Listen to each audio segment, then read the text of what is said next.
Imagine for a moment that you are a 14-year-old boy going to a middle school in rural Indiana.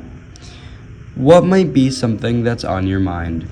Your school, work, your homework, sports? For one child, something far more complicated entered the frontier of his mind and challenged what people knew about a previously established disease. Ryan White wasn't allowed to go to school in Kokomo, Indiana because he would be diagnosed with AIDS after a blood transfusion for hemophilia. He would be diagnosed with AIDS in December 1984.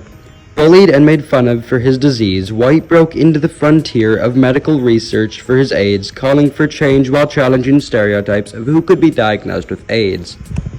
Ryan White's story and speech would get to the public, and so the government would fund a foundation that would treat and care for HIV, saving millions. The very first well-documented case of a widespread sexually transmitted infection or sexually transmitted disease was syphilis, when in 1494 the French would invade the Naples, quickly spreading the disease throughout Europe. The first case of syphilis in America is speculated to be in 1494 after Columbus's crew would return. The very first case of AIDS would be from a man who died in 1959, but the disease would only start to spread in 1981, ages after his death.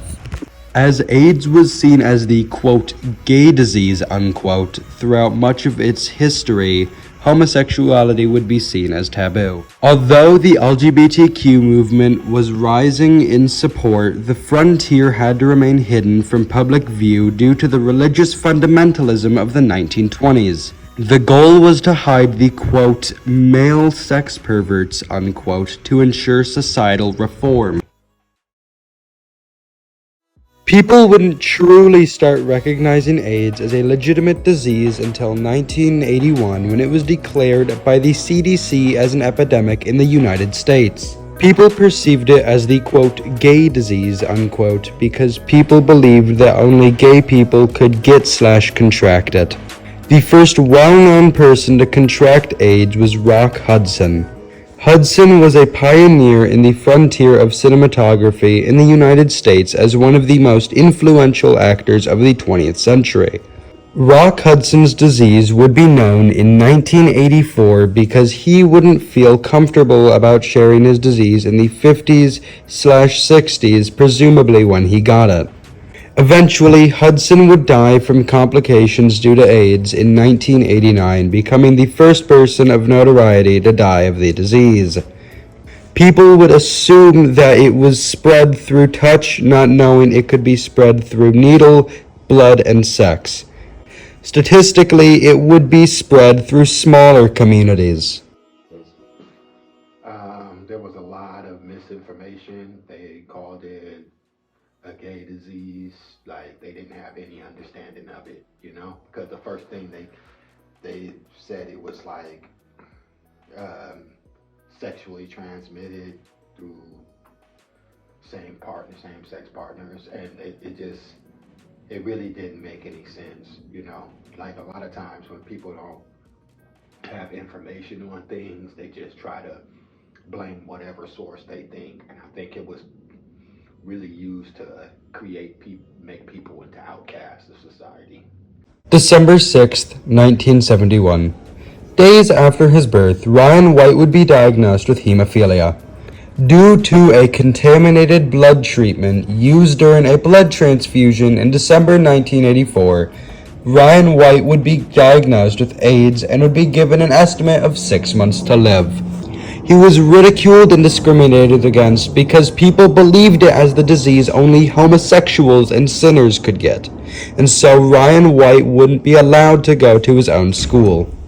He and his family would face many legal appeals until 1985, when the Board of Health would allow children with AIDS into school under the conditions that, quote, as long as they behave acceptably and have no uncoverable sores or skin eruptions, unquote.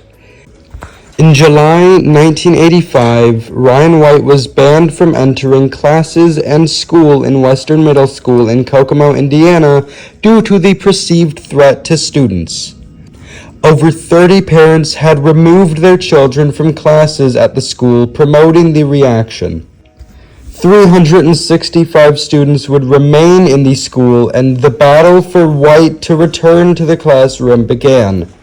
After a lengthy battle in court, white would be allowed to return to school in April of 1986.